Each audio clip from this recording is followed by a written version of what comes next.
여러분 안녕하십니까?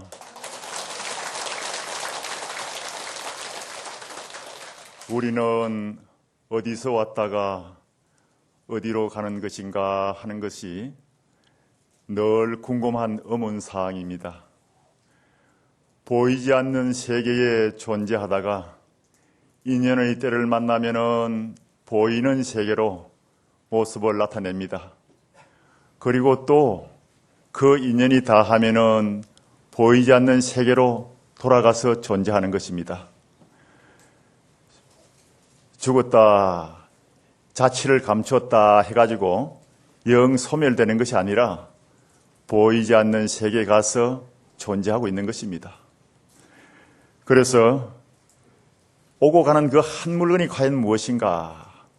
오늘 여러분들을 집에서 이 법회장으로 여러분들을 데리고 왔고, 또 법문이 끝나고 나면은 여러분을 데리고 또 집으로 돌아갑니다.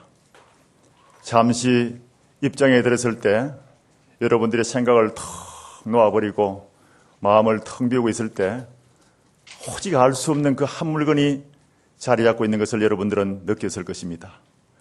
그것이 이름하여서 여러분들의 마음이라 하기도 하고, 또 이름 붙여서 일법천명이라 경전마다 다르게 표현한 것이 있는데, 진연이 자성이니 본성이니 근본자리니 본래 면목이니 실상이니 또 법계니 여러 가지 이름을 붙였습니다.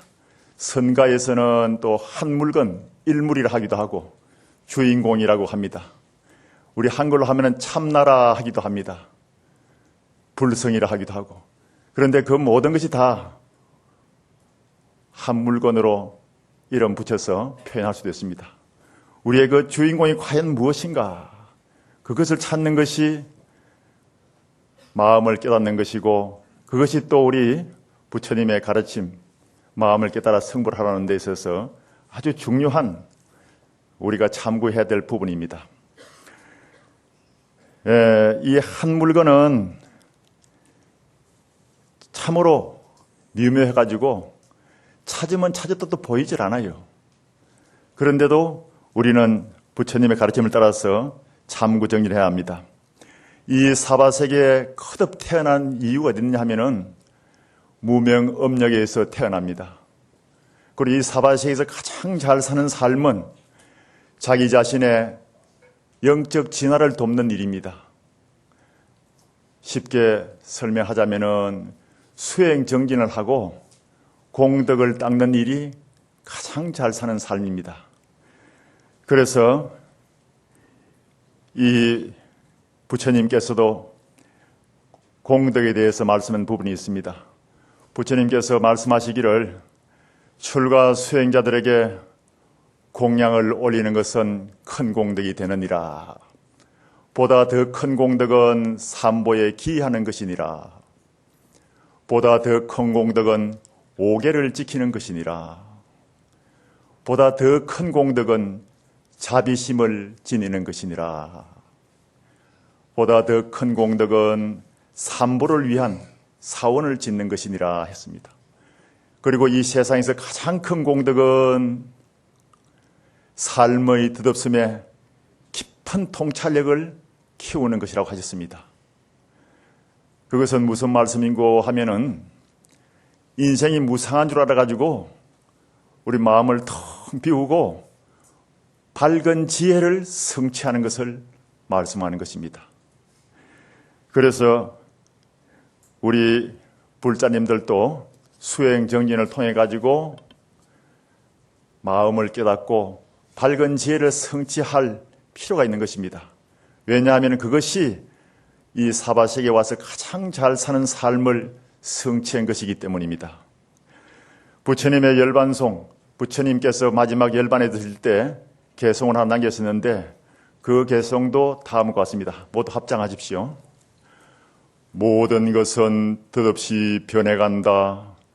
영원한 것은 없느니라. 비구들아 부지런히 정진하여라. 합장 내리십시오. 마지막 당부의 말씀도 부지런히 정진하려야 했습니다. 정진을 하면은 선정이 쌓이고, 선정이 쌓이면은 거기에서 지혜가 나옵니다. 그래서 이 밝은 지혜는 모든 무명의 고통을 없애줍니다. 지혜의 눈을 해안이라 합니다. 해안관시 지옥공이라. 해안으로 보면은, 지혜의 눈으로 보면은 지옥은 비었다. 지옥은 본래 없다. 이런 뜻이 되는 것입니다. 그래서 우리는 정진을 해가지고 선정을 닦고 거기에서 밝은 지혜를 갖추면은 본래 우리의 무명의 고통은 다 사라지고 지옥이 없는 그런 경지에서 우리는 해탈의 대자유를 누릴 수 있는 것입니다. 그만큼 정진 아주 중요한 것입니다. 건강경의 핵심을 가리키고 있는 부분이 있는데 그 부분도 어떻게 하면 공부를 할 수 있느냐 하는 그런 질문입니다. 해공제일 수보리존자가 부처님께 대중을 대표해서 질문합니다. 부처님이시여, 구도심을 낸 보살이 보리심을 낸 다음에는 어떻게 그 마음을 머무르고 어떻게 그 마음을 닦고 어떻게 그 마음을 다스려 항복받아야 하나이까 하는 부분이 건강경의 가장 중요한 핵심입니다. 거기에 대한 답이 건강경 전체의 내용이 되는 것입니다. 건강경을 여러 도인 스님들과 또 눈밝은 선지 스님들이 해석을 한 부분이 주석서가 참 많습니다. 그 중에 대표되는 것이 이제 건강경 오가해라 그러는데 그 오가해 중에서도 육조 해능 스님이 구결로서 그 주석한 걸 보면은 해공제일 수보리존자가 몰라서 물은 것이 아니라 중생의 마음을 살펴보니 중생들의 이 산란한 마음이 잠시도 쉬질 않고 아주 요동을 치고 회오리 바람처럼 그렇게 소용돌이를 치기 때문에 마치 저 문틈에 그 비치는 햇살에 잠시도 쉬지 않고 분주하게 움직이는 먼지와 같기 때문에 그 중생의 마음을 어떻게 하면 안정시키고 다스릴 수 있겠습니까? 하고 질문했던 것입니다. 여기에 대해서 육조 해능 스님은 이 중생의 산란한 마음을 안정시키고 다스리려고 하면은 오직 간절한 마음으로 고양이가 쥐를 잡듯이 줄인 사람이 밥을 찾고 목마른 사람이 물을 찾듯이 그렇게 간절한 마음으로 집중해서 참구정진해야 된다고 하셨습니다. 그래서 화두 참선법이 생겨나게 되었던 것입니다. 화두라는 것은 스승이 제자를 깨달음으로 인도하기 위해서 부여하는 하나의 과제로서 오직 알 수 없는 의심을 하나 탁 던져주는 것입니다. 예를 들면은 육조 해능 스님이 대도인 스님으로 그렇게 이제 명성이 자자하니까 수많은 수행자들이 찾아와서 참방을 하고 법을 구하고자 그 문화에 와서 공부를 배웁니다. 어느 날 참 걸출한 인물이 찾아왔는데 보니까 좀 된 사람이 온 거예요. 그런데 큰 스님을 찾아뵙고 법을 구하고자 해서 왔습니다 하고 여쭈었습니다. 그때 육조 스님께서는 무슨 물건이 이렇게 왔는가 하고 물었습니다. 그 회양 스님은 아무런 대답도 못하고 물러나왔습니다. 그리고 과연 무슨 물건인가? 이 몸뚱이를 끌고 다니는 그 한 물건이 과연 무엇인가 하고 이 무엇인가 하고 8년 동안 참구정진하다가 호련히 깨달았습니다. 그래서 다시 육조 스님을 찾아가서 인가를 받게 되었던 것입니다.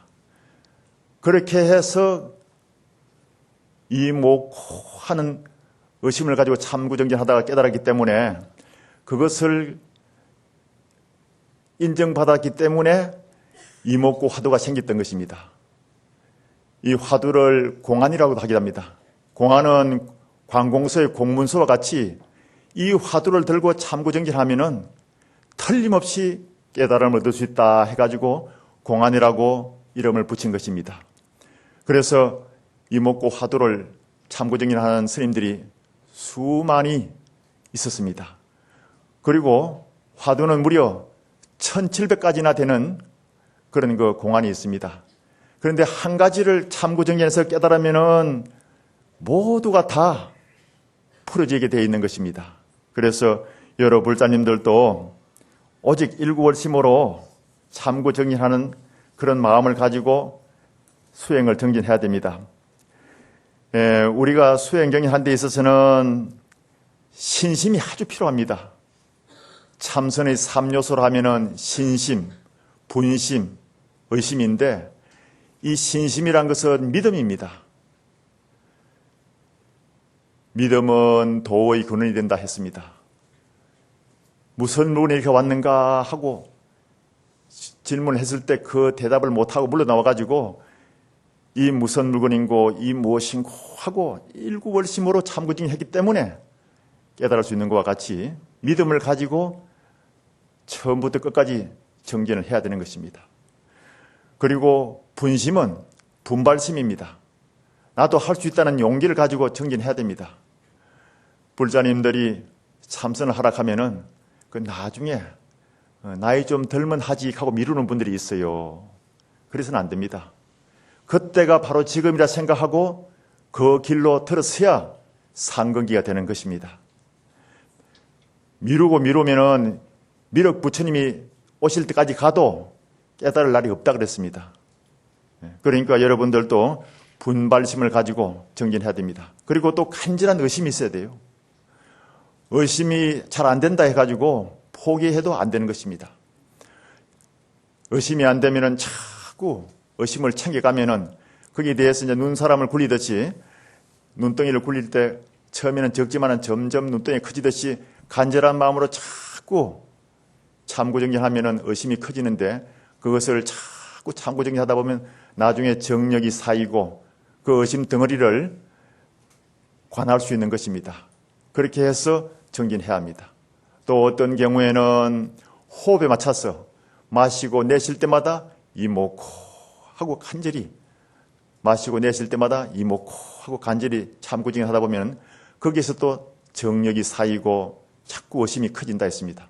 그렇게 해서 자꾸 하다 보면은 깨달음을 얻을 수 있는 것입니다. 그런데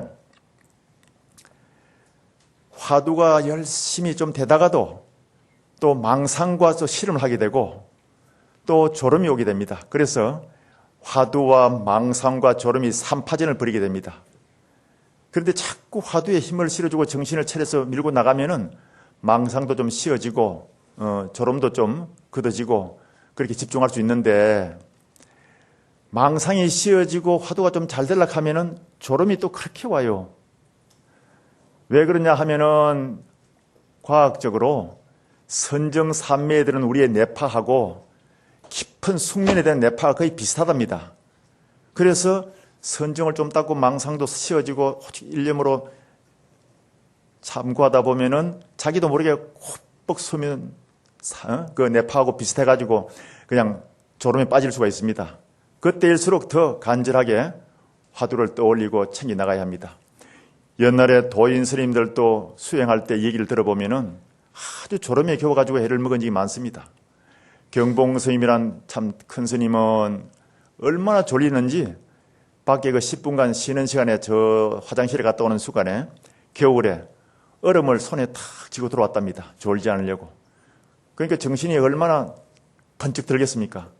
얼음이 녹아버리니까 또 졸리더라는 거예요. 그래서 다음 시간 나갔다가 얼음을 입에 물고 들어왔답니다. 여러분 생각해 보십시오. 그 추운 겨울날에 얼음을 입에 물고 있으니까 얼마나 이가 시리고 정신이 푸틱 들겠습니까? 그렇게 하다가 이빨이 다 망가졌어요. 그런데 깨달음을 성취했습니다. 그래서 어치를 해가지고 법문을 한동안 잘 하시는 걸 참 들은 적이 있습니다. 그 큰 스님께서도 그렇게 간절한 마음으로 그 졸음을 이겨내려고 정진하기 때문에 깨달음을 얻을 수 있었던 것입니다. 한국 선불교의 중흥조를 하는 경어 스님은 얼마나 졸리는지 그 졸음을 쫓기 위해서 목에다 칼을 탁 받쳤답니다. 그럼 쫄리면 피가 나잖아요. 그래서 정신을 차리는데 그것도 여러 날 겹쳐지니까 자꾸 이렇게 찔리니까 나중에는 이 몸뚱이가 자기 주인을 보호하기 위해서 칼을 딱 씌워놨는데 옆으로 싹 졸더랍니다. 이렇게. 우리의 몸뚱이는 자기 자신을, 주인을 보호하기 위해서 조는 가운데서도 최선을 다해서 노력하는 겁니다. 그리고 우리가 참선을 하고 정진하겠다 하면은 그 순간부터 화두가 늘 머리에 떠올랐다가 또 사라졌다가 또 챙기면 또 자꾸 들어옵니다. 그렇게 해서 간절한 마음으로 하다 보면은 자꾸 우리 의식도 공부하겠다는 데 도와주고 우리의 뇌 신경세포 조직도 자꾸 참선법으로 들어가게 되는 것입니다. 제가 지리산에서 한 10년 동안 사문을 나오지 않고 지내면서 한 7년간을 묵원을 했습니다. 그런데 처음에 묵원을 하는데 꿈속에서는 말을 하는 거예요. 그러다 보면 꿈속에서도 정신이 차려져 가지고 아이고 내가 묵원하는데 꿈에서 말을 해서 안 되겠다 하다 보면 깨고 보는 꿈이거든요. 그래 아이 다행이다 이렇게 됐는데 6개월이 지나면은 꿈속에서도 묵원이 되어집니다.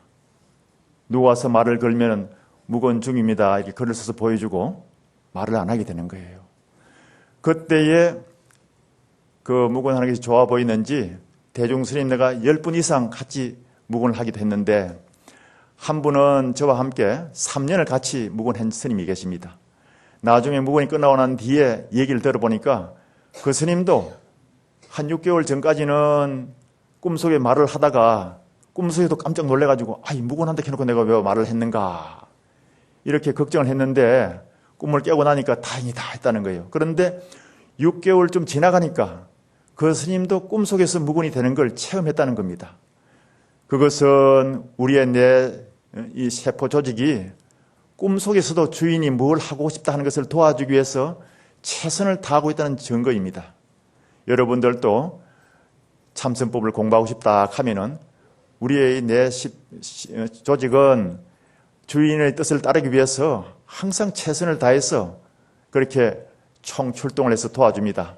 여러분들도 마음속에 원력을 세워서 나아가야 합니다. 부처님의 가르침은 발심, 수행, 성불로 이어져 있는 것이 부처님의 가르침이고 또 경전의 구성 요소도 보면은 발심, 수행, 성불로 다 그렇게 구성되어 있는 것입니다. 여러 불자님들도 그렇게 해서 열심히 정진해야 됩니다. 흔히들 말하기를 아이고 참선은 해보니까 어렵고 힘드니까 상건기는 참선하고 중건기는 경공부하고 하건기는 염불이나 하면 된다 싶어서 염불만 하는 사람도 있잖아요. 그런데 그렇지 않습니다. 상건기, 하건기를 누가 만들었나 생각해 보십시오. 자기 자신이 만드는 겁니다. 저희 도반스님 한 분이 초등학교 다닐 때부터 아토피 피부병이 걸려가지고 자꾸 긁어대니까 그 아버님이 또 이제 마음 공부하시는 분이라서 신묘장구 대다라인에 주력을 시켰답니다. 그 주력을 자꾸 하면은 거기에 몰입해가지고 이 피부 끓는 걸 잊어버릴 것이라 싶어서 주력을 이제 시켰는데 총명한 나이에 주력을 시작해 놓으니까 그걸 다라니를 읽으면은 한 5분 걸리는데 호흡 한 번에 그 다라니가 한 번 싹 돌아가더랍니다. 그런데 나중에 더 익숙해지니까 호흡 2번에 다라니가 3바퀴 돌아가더랍니다. 그래서 이제 이 공부를 잘하고 피부병도 낫고 해가지고 서울의 명문대학을 졸업하고 그래서 인생이 참 무상하다 싶어서 절에 와서 이제 참선을 하게 됐는데 참선하려고 화두를 들고 앉아있으니까 화두는 안 들리고 다라니가 뱅글뱅글 돌아가는데 이거는 뭐 수을 해가지고 처음부터 끝까지 그냥 다라니만 들리지 화두가 안 들리는 거예요. 그래서 그 아까 얘기했던 얼음을 물고 도를 깨달았던 경봉 스님을 찾아가서 큰 스님 주력을 하면은 견성할 수 있습니까? 하고 물었답니다. 주력을 해도 된다 하면은 다라니만 물고 이제 한번 타도 실험을 하려 했는데 큰 스님께서 네 주력 얼마 했노? 하더랍니다. 그 초등학교부터 이렇게 했습니다. 이제 그만하고 참선해라. 화두 챙기라. 하더랍니다. 그럼 화두를 챙겨보니까 머리도 아프고 졸음도 오고 그런데 주력은 옛날부터 했기 때문에 참 앉아있으면 편안하게 잘 됩니다. 우리 같이 하건기는 주력하면 안 되겠습니까? 하니까 이제 그만하고 참선해라. 또 이제 매달립니다. 주력만 하면 그래 주력해라 하면 이제 그것만 하려고 그랬더니 우리 스님 우리 같이 하건기는 하니까 큰 스님께서 그렇게 자상하신 분인데 갑자기 정색을 하더니 탁 치더니만은 상근기 하근기 누가 만들었나 하더랍니다. 큰 스님의 그 한마디에 다란이 주력이 싹 달아나버리고 화두가 들리더랍니다. 그래서 그 뒤로는 앉아있으면 다란이는 전혀 들리질 않고 화두가 서서히 들리기 시작하더랍니다. 그것이 도인 스님의 위실력이고 법력입니다. 그래서 큰 스님을 찾아가서 공부를 배우고 익혀야 되는 것입니다. 그래서 지금도 저 어디 선언장을 하면서 열심히 정진하고 있습니다. 여러분들도 상근기 하근이라 나누지 마시고 여러분 스스로가 분발심을 내고 분심을 가지면 그 순간에 상근기 대일에 오르는 것입니다. 열심히 정진해야 됩니다. 이 수행 정진은 시부도 그린 것 같습니다. 저 절에 가면 백화가 있지 않습니까? 소를 찾아가는 그림. 그 소가 바로 우리 마음을 나타낸 것이고 그 소를 찾아가는 목동이 우리 자신인 것입니다. 처음에는 소 발자국을 보고 따라갑니다. 이목구 따라가다가 조금 이제 정력이 모이고 의심이 생기면은 소 꼬리를 잡고 씨름하는 그 그림과 비슷한 거예요. 그래서 소를 길들이고 나중에 소를 턱 타고 피리를 불고 돌아오는 그림이 있습니다. 그것이 바로 한 수씩 해가지고 태평가를 부르고 돌아오는 그런 경지를 그림으로 표현한 것입니다. 우리도 열심히 정진해가지고 그렇게 태평가를 부르고 대자유해탈을 성취해야 된다는 것을 명심하고 정진해야 합니다.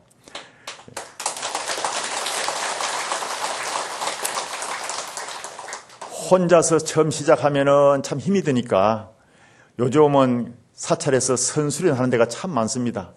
수련대에 가서 대중과 함께 정진하는 법도 좀 익히고 또 시민 선방이 많습니다.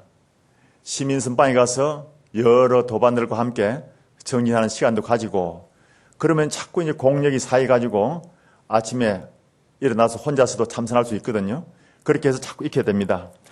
송강사에서는 한 5차례 수련대회가 있는데 여름에 그 여름 한 달 동안에 4박 5일씩 4번 수련대를 마치고 나면 마지막에는 청소년 수련대를 또 가집니다. 그런 젊은 청소년들도 이제 와서 수련대를 하는데 청소년들이 새벽 3시에 일어나면은 이 잠이 와가지고 강의 시간에 들어가 보면은 이 몸을 가누지 못하고 그렇게 힘들어 할 정도로 마치 저 약 먹은 병아리처럼 몽롱하게 앉아 있습니다. 그런데 강의할 마음이 안 납니다. 부처님께서는 대기설법이라고 중생의 건기에 맞추다 보니까 84,000가지 경을 설했지 않습니까? 옛날 원효대사도 도를 깨닫고 난 뒤에 중생의 건기에 맞춰서 대중불교에 앞장서가지고 무예가를 지어부르면서 호루박에 박자를 맞추면서 그렇게 노래 부르면서 저자거리를 다니면서 중생을 교화하지 않았습니까? 그래 저도 이제 어떻게 하면은 저 청소년들한테 맞게 아주 정말 간절하게 법문을 들을 수 있도록 해줄까 하고 이제 고심을 했습니다. 저 앞산에 올라가서 가만히 생각을 하고 이제 어떻게 하면 될까 하고 생각하고 있는 중에 마침 그 딱따구리가 한번 날라와가지고 그 소나무에 뭐 벌레를 쪼아 먹는지 딱딱딱딱딱 또르륵 하는데 가만히 생각하니까 그 딱따구리 그 쫓는 소리하고 요즘 청소년들 정서와 문화하고 거의 비슷한 것 같아요. 그래서 그 딱따구리 선생한테 내가 한 힌트를 얻어가지고 내려왔습니다. 그래서 가서 반야심경을 강의하는데 반야견성을 내가 그 딱따구리 선생한테 배운 그 가락으로 탁 했더니만은 아주 청소년 반응이 아주 100% 좋았습니다. 아무도 좋아하는 사람이 없고 눈이 아주 초롱초롱해가지고 그걸 듣고 너무너무 좋아하는 그런 반응을 봤습니다. 오늘 그것도 여러분한테 한번 들려주고 싶은데 어떻습니까?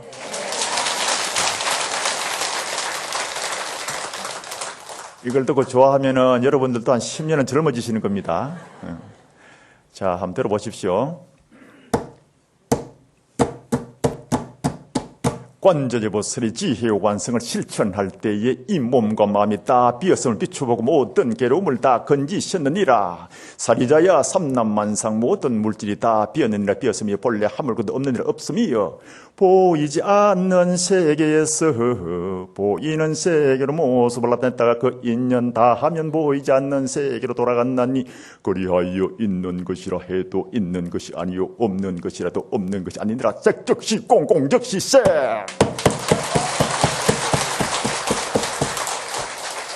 과거 현재 미래 모든 부처님들 이 묘한 진리를 깨달아서 성불하셨네. 너와 내가 없는 무아의 경지 나고 죽으면 영원한 세계 그 오묘한 세계를 향해서 가자가자서가 깨달음으로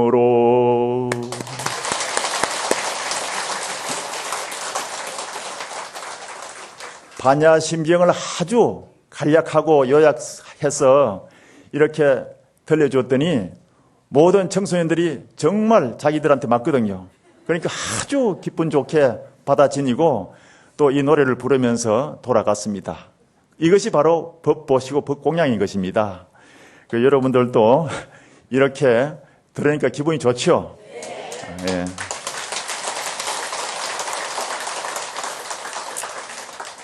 부처님의 법문은 대기설법이고 그 근기에 맞춰주면 얼마든지 귀에 솔깃하게 들을 수 있고 마음속에 새길 수 있는 것입니다. 송강사에서는 올 여름에 104년 만에 가뭄이 왔다 해가지고 불볕더위 속에서 이 나라의 수많은 저수지가 마르고 또 수많은 고깃대가 죽어가는 것을 연일 보도하는 것을 보고 마음이 아파가지고 대중스님네가 기우제를 지냈습니다. 제가 한 10년 동안 머무르면서 몇 차례 기우제를 지냈는데 기우제를 지낼 때마다 마지막에 가서는 일기예보도 없는 비가 내리는 것을 보았습니다.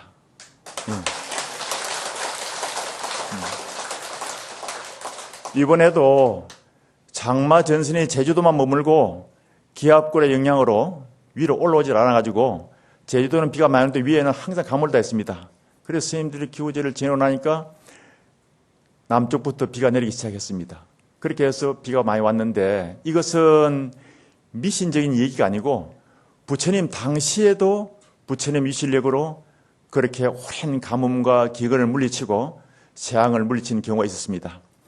부처님께서 마가다국에 계실 때에 그 이웃에 있는 바이살리, 인도말로 외살리라는 그곳 나라에서는 몇 년 동안 가물어 가지고 정말 농사도 못 짓고 물도 말라가지고 사람들이 오랜 가뭄과 기근으로 인해서 질병을 겪고 그렇게 많이 고통을 받았습니다. 그 바이살리는 자이나 교회 본 고향이기도 하고 또 거기에 수많은 수행자들이 있었는데도 그 바이살리의 부족과 임금이 회의를 해가지고 이 재앙은 훌륭한 성자를 모셔가지고 물리쳐야 된다. 그래서 마침 그분들이 또 성근이 있었는지 이웃 나라에 계시는 부처님을 모셔오기로 결정을 했습니다. 그래서 이제 부처님이 계시는 마가다구에 와가지고 그 빈비스라 왕에게 또 양해를 구하고 부처님을 모셔갔었습니다.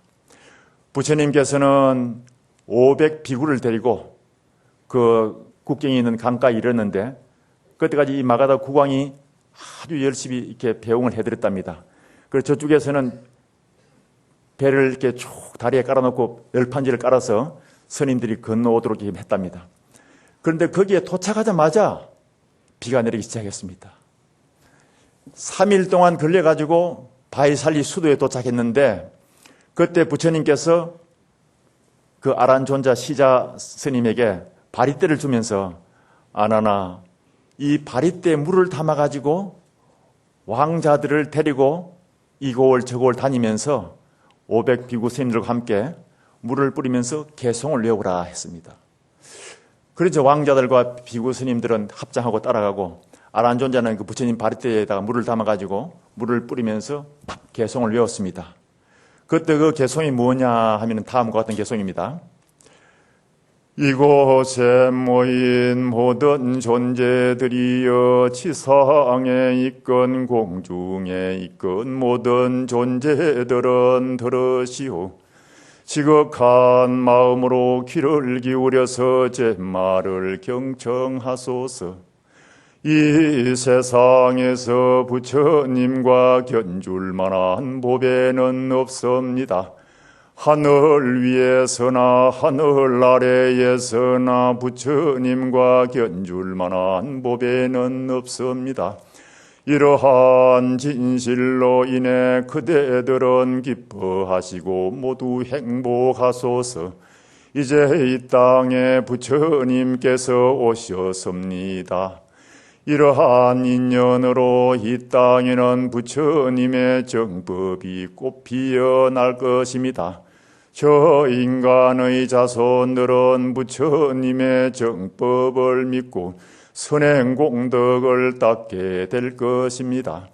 밤낮을 가리지 않고 그대들에게 제물을 바치고 제를 지내는 저 인간의 자손들을 잘 수호하소서. 부디 방일하지 말고 자비심으로 저 인간의 자손들을 잘 수호하소서. 이렇게 하면서 바리떼 물을 뿌리면서 일주일 동안 그 바위살리 각처에 다니면서 고을마다 물을 뿌리면서 이 개송을 외웠습니다. 이 개송은 행복의 개라 하기도 하고 보배경이라고 합니다. 그 일부분을 제가 소개해드렸는데 이렇게 하고 난 뒤에 일주일 만에 비가 턱 내려가지고 메마른 대지는 다 물을 적시고 푸른 초원으로 바뀌고 또 기진맥진했던 사람들도 기운을 차려 나와가지고 마을을 치우고 정리하면서 일상생활을 찾게 되었습니다. 그래서 임금님과 모든 백성들이 부처님께 기하게 된 인연을 맺었던 것입니다. 이 얼마나 통쾌합니까?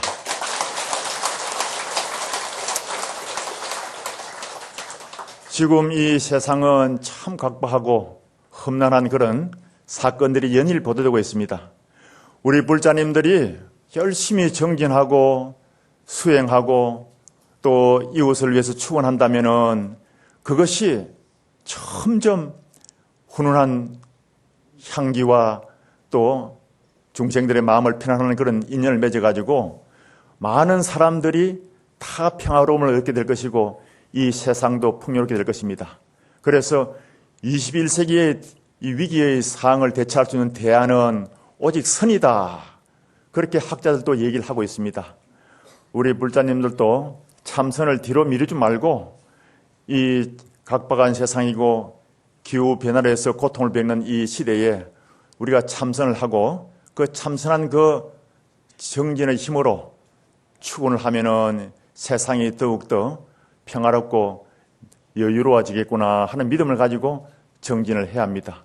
그래서 늘 원력을 세우고 노력을 하고 복짓는 마음으로 그렇게 살아가야 됩니다. 일체가 유심소조라 하지 않았습니까? 모든 것은 다 마음에서 나와서 마음으로 이루어집니다. 우리가 지구를 괴롭히는 그런 일도 마음에서 나와서 했고 또 지구를 살리고 세상을 구하는 것도 우리 마음에 나와서 얼마든지 마음으로 구할 수 있는 것입니다. 여러분 열심히 정진해야 한다는 것을 다짐합니다. 알겠습니까?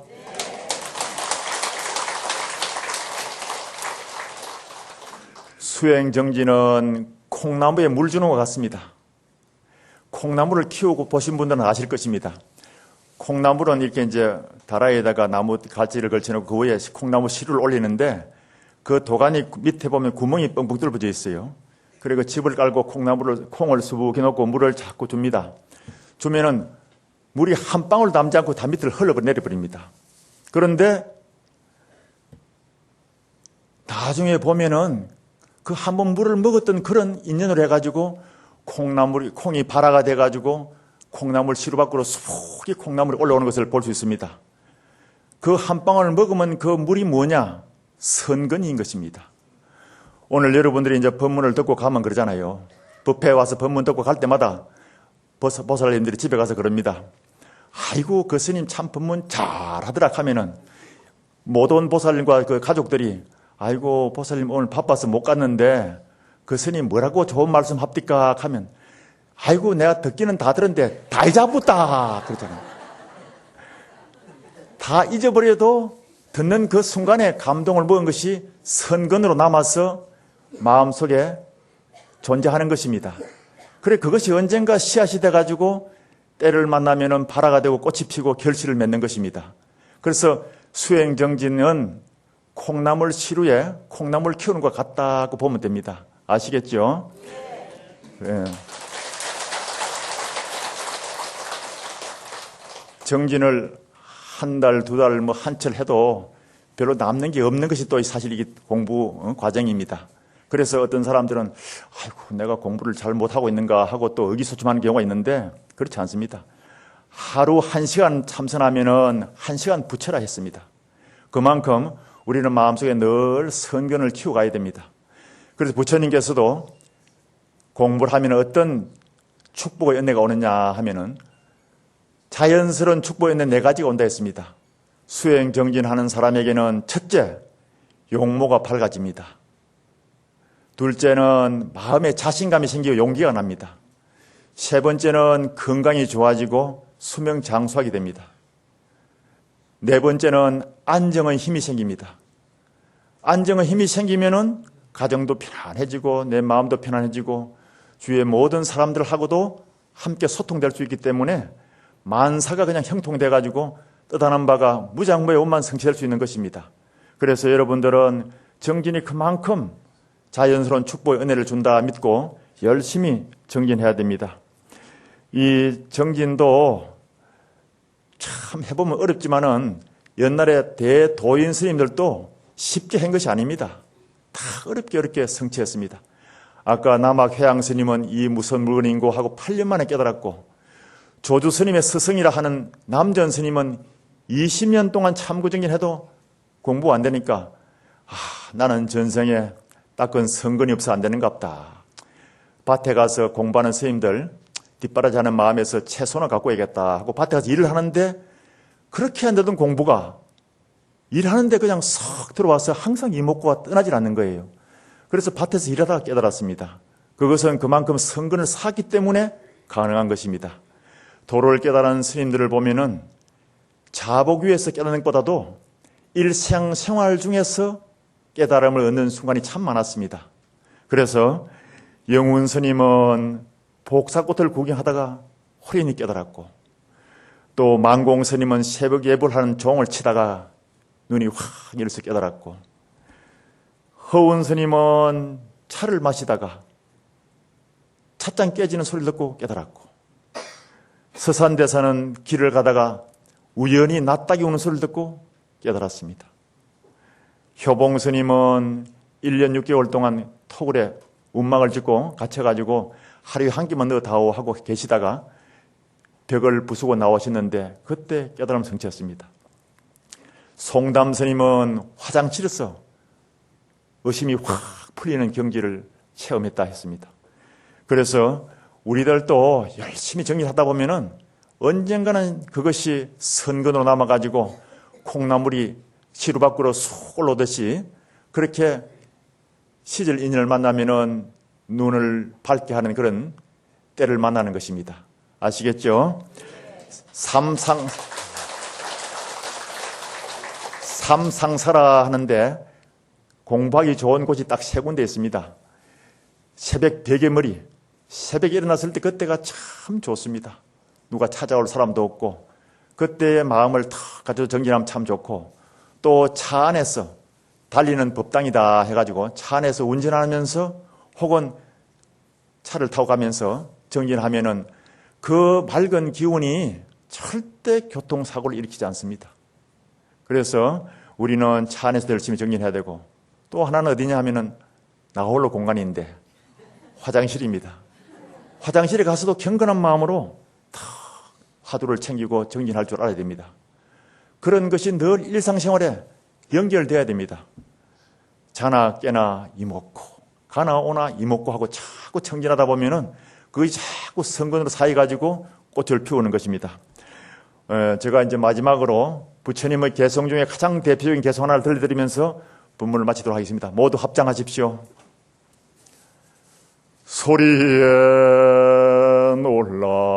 하지 않는 사자와 같이 그물에 걸리지 않는 바람과 같이 진흙에 물들지 않는 연꽃과 같이 무소의 뿔처럼 혼자서 가라. 소리에 놀라지 않는 사자와 같이 그물에 걸리지 않는 바람과 같이 진흙에 물들지 않는 연꽃과 같이 무소의 뿔처럼 혼자서 가라.